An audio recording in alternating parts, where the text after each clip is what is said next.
오늘의 묵상 한 장은 민수기 1장입니다. 오늘도 생명의 말씀과 기도의 능력으로 천국을 실감하는 은혜가 있기를 원합니다. 이제 우리가 잘 알겠지만 이 민수기는 모세 오경 중에 민수기예요. 그래서 우리가 민수기를 볼 때 모세 오경 속의 민수기를 보는 게 중요하죠. 그래서 우리가 잘 알겠지만 모세 오경을 키하점 구조로 우리가 레위기를 통해서 살펴봤습니다. 그래서 가장 중심부 레위기를 중심으로 바로 전후에 출애굽기와 민수기가 감싸고 있고 더 외곽으로는 창세기와 신명이 감싸고 있기 때문에 레위기가 모세 오경의 핵심이 되어진다. 따라서 레위기는 거룩을 위한 책이요 곧 결국에는 예배를 말씀을 하고 있어요. 그래서 그 예배를 받으시는 하나님이 누구신가, 이 내용이 창세기에 기록되고 있다면 우리 주님께서 예배를 받으시기 위해서 구원의 역사가 출애굽기의 내용이고 구원받는 백성을 통해서 예배를 드리는 내용이 레위기라면 이제 그 예배 공동체가 광야에서 말씀으로 훈련되어지는 내용이 바로 민수기입니다. 그리고 이제 그 말씀 공동체가 약속의 땅 가나안 땅에 들어가서 어떻게 살 것인가 하는 그 내용이 기록된 것이 바로 신명기지요.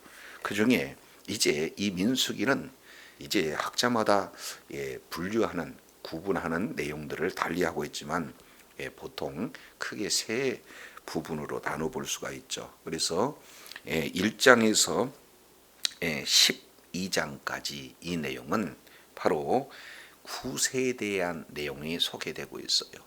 그리고 26장부터는 신세대에 대한 내용이 26장에서 36장까지입니다. 그 사이에 13장부터 25장까지 이 내용을 과도기 그렇죠. 그래서 이 내용에 바로 이끌어가는 내용이 민수기 1장 1절에 기록되고 있습니다. 자, 민수기 1장 1절 한번 읽어보시죠. 시작.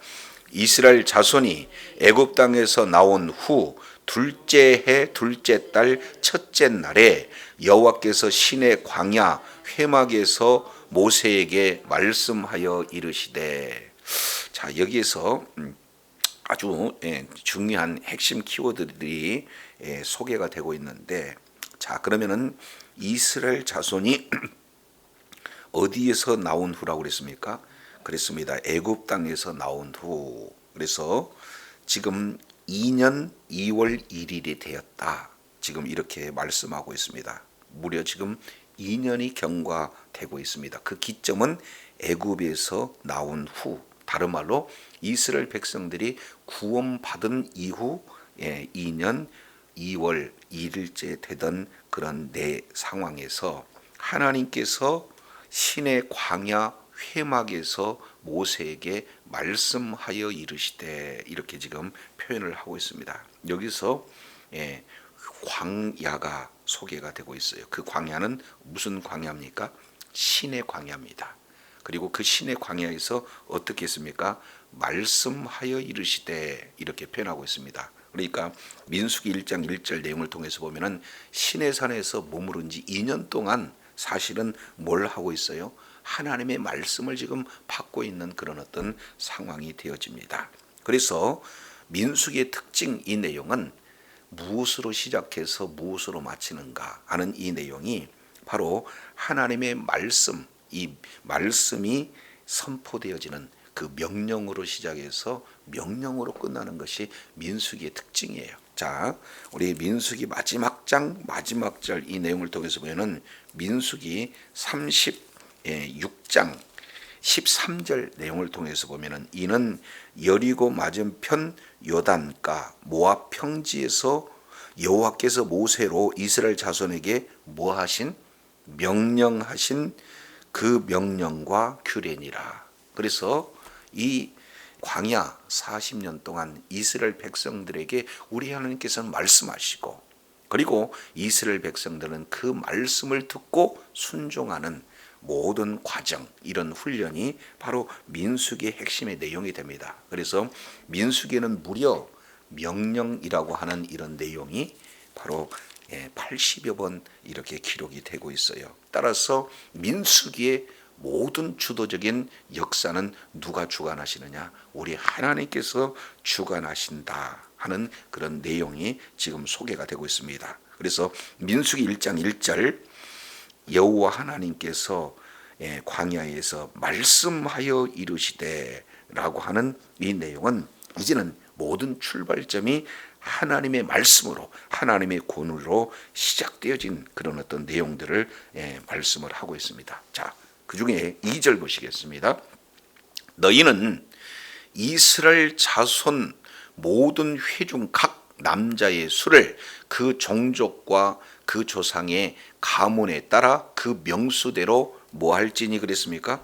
그렇습니다. 계수한다. 여기서 계수한다에서 민수기라고 하는 아리스모이라고 하는 이 이름이 이렇게 나타났다. 이렇게 볼 수가 있습니다. 자, 그래서 이제 계수할 때의 내용은 이스라엘 자손의 모든 회중의 남자의 수를 계수하라는 거예요. 그리고 어떻게 기준을 하느냐? 그들의 종족과 그리고 조상의 가문에 따라서 계수해라. 지금 이렇게 말씀을 하고 있는 거죠. 자, 그러면은 구체적으로 3절 이 내용을 통해서 보니까 자, 이렇게 표현을 하고 있습니다. 3절 이스라엘 중 20세 이상으로 싸움에 나갈 만한 모든 자를 너와 아론은 그 진영별로 계수하되 그랬습니다. 여기서 보니까 크게 세 가지 내용이 지금 계수의 하나의 기준이 되어집니다. 첫째, 이스라엘 자손 중에서 계수하라. 그리고 두 번째, 20세 이상으로. 그리고 세 번째는 싸움에 나갈 만한 자를 계수하라. 이렇게 말씀하고 있어요. 그런데 여기서 예외 없이 모든 자를 이렇게 계수하는데 핵심은 뭐냐? 너와 아론은 군대대로 계수하되 그랬어요. 그러면 계수의 목적은 여기에서 우리 주님께서 말씀하고 있는 내용은 이제는 가족과 종족의 개념이 아니라 군대로서 우리 하나님께서 조직하시기 위해서 이제 계수하신다라는 이런 내용들을 말씀하고 있습니다. 이것은 우리가 이미 출애굽기에서 살펴봤듯이 출애굽기 12장 41절 그리고 출애굽기 12장 51절 이 내용을 통해서 보면은 애굽에서 나온 이스라엘 백성들을 여호와의 군대다. 우리 주님이 말씀하고 있어요. 그래서 여호와의 군대로서 이제는 하나님의 말씀을 받고 그 말씀대로 훈련하고 그 말씀대로 이동하고 그 말씀대로 이제 함께하기 위한 그런 어떤 군대 조직으로 세우기 위해서 지금 계수하는데 여기서 중요한 단어가 하나가 뭐냐면 너와 아론은 그랬으니까 모세와 아론이 동시에 계수의 주체가 되어집니다. 왜 그러느냐? 일반 군대하고 다르다는 거예요. 이것은 하나님께서 총지휘관이 되시고 하나님께서 싸우시는 그리고 그러한 말씀에 순종하는 군대이기 때문에 그렇습니다. 자, 일반적인 군대의 경우에는 어떻게 많은 숫자를 확보할 것인가 그리고 전투력을 확보하기 위해서 싸움의 그런 어떤 기술, 전략 전술을 이렇게 하는 것이 일반적인 군대라면 지금 2년 2월 1일 그랬으니까 2년 동안 뭘만 지금 가르치고 있어요? 그 광야에서 하나님의 말씀을 듣고 그 광야에서 하나님의 말씀을 듣는 대로 순종하는 훈련이다. 그렇기 때문에 바로 하나님의 군대로 조직되어진다는 사실을 지금 말씀을 하고 있습니다. 오늘날도 마찬가지죠. 우리가 이제 인생의 광야길을 걸을 때 먼저 중요한 것은 그 광야 사람 살 수 없는 그곳에서 이제는 살 수 있는 유일한 방법은 누구를 만나는 일이냐? 하나님을 만나는 거예요. 그리고 그 광야에서 하나님의 말씀을 듣고 그 말씀대로 순종하게 되어지면 그곳에서 하나님의 보호가 있고 그리고 그곳에서는 하나님의 공급하심이 있다라는 사실을 우리가 이제 민수기를 통해서 적용해 보실 수 있는 그런 교훈이 되겠죠. 자, 그러면 하나님의 군대로 계수함에 있어서 크게 두 가지의 부분으로 이제 나누어서 군대가 조직되어지는 것을 볼 수가 있습니다. 그 먼저에는 자 4절부터 16절까지 이 내용을 통해서 보면은 가장 먼저 계수하는 대상이 누구냐? 바로 지도자들을 먼저 책임자들을 먼저 이렇게 계수하고 있는 내용이 소개되고 있어요. 그래서 4절 이렇게 말씀하고 있죠. 각 지파의 각 족장의 가문에 누구를 우두머리 지도자를 얘기하는 거죠. 우두머리 한 사람씩을 너희와 함께 하라. 그래서 너희와 함께 설 사람들의 이름은 이러하니 루벤 지파에서는 스데울의 아들 엘리수리오 해서 12지파가 순서대로 기록되고 있는 것을 볼 수가 있습니다. 자, 그런데 이 12지파의 그런 내용을 통해서 보면은 5절 루벤, 6절 시므온, 그리고 7절 유다, 그리고 8절 이사갈, 9절 스불론, 이 내용은 레아의 자손들을 중심으로 해서 지금 기록이 되고 있습니다. 자, 그리고 10절, 11절 이 내용은 라헬 자손에 대한 내용이죠. 그래서 두 사람 요셉과 베냐민인데 이 요셉 지파에서는 에브라임과 므낫세로 나눠서 크게 세 지파가 지금 소개가 되고 있습니다. 라헬의 자손을 말씀하고 있죠. 그리고 이제 12절부터 15절까지 이 내용은 바로 첩들의 그런 자녀들을 지금 말하고 있어요. 그래서 12절 자 단, 그리고 아셀, 그리고 이제 갓과 납달리 이렇게 해서 우두머리를 이렇게 우리 하나님께서 계수하고 계시는 그런 어떤 내용들이 되어집니다.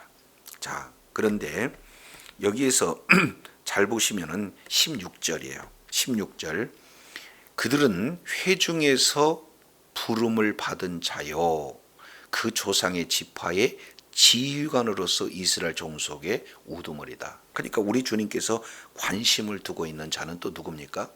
바로 지도자들, 지휘관들, 우두머리예요. 그래서 회중에서 사람이 이런 우두머리 지휘관을 뽑은 게 아니라 하나님께서 뭐요? 직접 이렇게 부르셨다라는 사실을 이렇게 말씀을 하고 있어요. 그래서 이 내용에 대해서 사도 바울은 갈라디아서 1장 이 내용을 통해서 그대로 이렇게 말씀을 하고 있죠. 갈라디아서 1장 15절 그러나 내 어머니의 태로부터 나를 택정하시고 은혜로 나를 부르시는 이가 그 아들을 이방에 전하기 위해서 그를 내 속에 나타나기를 기뻐하실 때에 내가 혈육과 의논하지 아니하고 이렇게 말씀을 하고 있어요. 그래서 사도 바울을 하나님께서 직접 택하셔서 직접 부르신 것처럼 오늘날 우리도 뭐 어떻게 해요? 하나님께서 직접 택하셔서 부르셨다는 사실을 우리가 살펴볼 수 있게 되죠. 그래서 우리 하나님께서 군대를 이렇게 계수함에 있어서 가장 먼저 직접 부르신 그런 자들이 누구냐? 지휘관들, 그리고 그 우두머리들, 이런 자들을 우리 하나님께서 부르셨다. 그리고 각각 그 책임자의 이름 하나하나 불러 호명하는 이런 내용은 우리 하나님께서 우리의 모든 것을 다 아신 분이시기 때문에 이름을 호명해서 부르시는 그런 하나님의 놀라운 은혜를 우리가 살펴볼 수 있게 됩니다. 그래서 17절 모세와 아론은 이렇게 지명된 이 사람들을 데리고 2월 1일 온 회중을 모아서 이제는 19절에 명하신 대로 계수했어요. 그래서 각각 모여있는 그 장소에서 각 지파별 책임자를 부르시고 난 이후에 즉각적으로 1절 보니까 2년 2월 1일에 말씀하셨는데 2년 2월 1일에 온 회중을 모아서 계수하였다. 그러니까 얼마나 빠르게 이렇게 순종했는가, 당일에 순종하는 그런 어떤 내용들을 이렇게 살펴볼 수가 있습니다. 자, 그래서 이제는 12지파별로 숫자를 세는 이런 내용을 20절부터 43절까지 이 내용을 통해서 보면 12지파를 진행하되, 첫 번째 20절 내용을 보면은 르벤, 그 다음에 22절 시므온, 24절 갓. 그래서 르벤, 시므온, 갓 중심으로 세 지파 먼저 이렇게 소개하고 있습니다. 그리고 26절 내용을 보면은 유다 지파죠. 그 다음에 28절에는 이사갈, 그리고 30절에는 스불론. 그래서 이어서 세 지파에 대한 내용이 소개가 되고 있습니다. 이것은 이제 민수기 2장에 대해서 보면은 성막을 중심으로 동, 남, 서, 북 그렇게 해서 사면에 배치하는 그 구조하고 동일하게 지금 12지파를 부르시고 이렇게 계수하고 있는 장면을 보게 됩니다. 이어서 32절에 에브라임, 34절에 므낫세, 그리고 36절에 베냐민. 그래서 이 세 지파가 또 하나의 진영을 이루게 되어지고, 그리고 마지막 38절에 단, 40절에 아셀, 그리고 42절에 납달리. 그렇게 해서 이제 크게 4개의 진영으로 이렇게 구분해서 총 12지파를 이제 각 지파별로 다 계수하고 있는 그런 내용들을 이렇게 살펴볼 수가 있습니다. 그래서 12지파를 다 계수한 총계가 45절에 기록되고 있습니다. 45절 이 내용을 통해서 보니까 이같이 이스라엘 자손이 그의 조상의 가문에 따라 20세 이상으로 싸움에 나갈 만한 이스라엘 자손을 다 계수하였으되, 46절 계수된 자의 총계는 뭡니까? 60만 3,550명. 자, 이 내용을 통해서 보면은 우리 하나님께서 얼마나 약속하신 것에 신실하신가, 그런 하나님의 놀라운 은혜를 지금 이렇게 보여주고 있는 거예요. 우리가 잘 알겠지만 하나님께서 아브라함을 부르시고 아브라함에게 약속하실 때 뭐예요? 네 자손이 하늘의 별들과 같고 뭐예요? 바다의 모래 같고 땅의 티끌과 같이 해주시겠다 하신 그 약속이 이제 실제 이루어지는 그런 장면을 살펴볼 수가 있습니다. 이제 창세기 마지막 2절 내용을 통해서 보면은 애굽으로 내려가는 자가 몇 명입니까?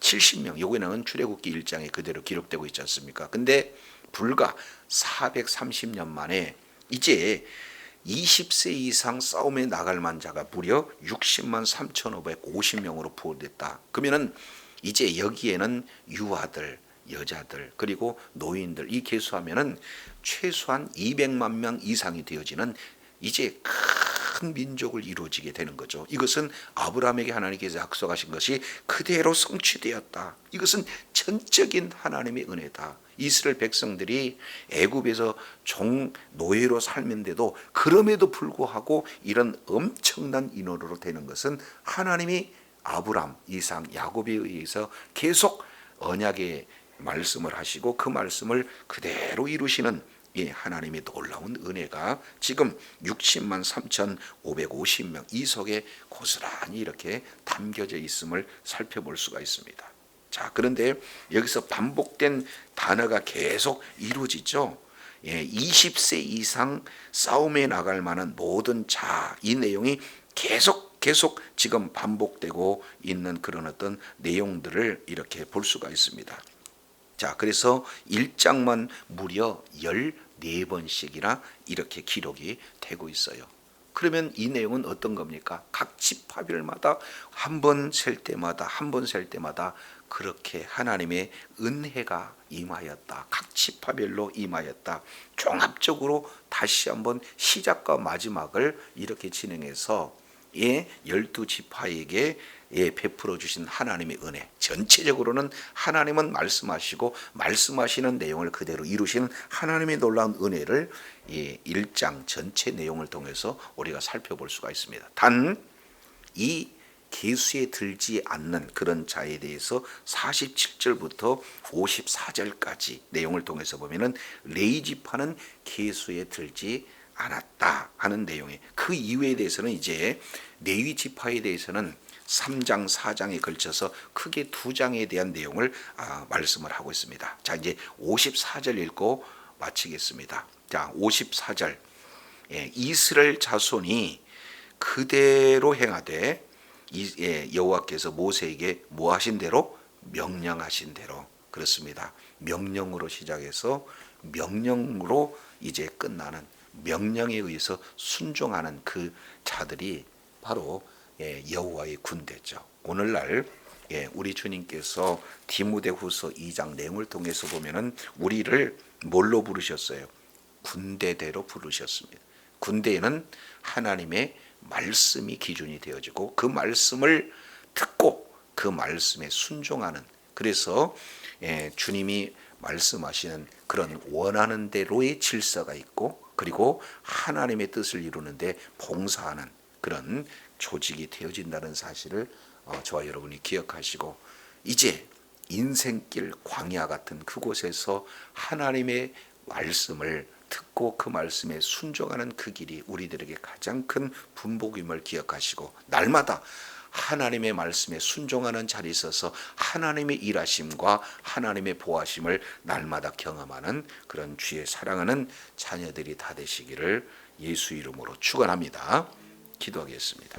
하나님 아버지, 이제 이스라엘 백성들이 여호와의 군대로서 조직되어지고 조직되지는 그런 모든 과정 하나하나를 살펴볼 때, 이제 광야에서 하나님께서 만나는 장소고 광야에서 하나님의 말씀을 듣는 장소가 되어지고, 광야에서 하나님의 말씀을 듣고 순종하는 여호와의 군대로 조직되는 내용들을 살펴보면서, 이제 먼저 지도자를 세우시고 각 12지파를 세운 이 군대 모든 조직이 하나님의 말씀에 모두 다 일사불란하게 순종해서 그 말씀에 그대로 따라가는 그런 모습을 살펴보면서, 인생 광야의 길에 하나님을 만나는 것이 가장 우선순위고, 그리고 하나님의 말씀을 듣는 것이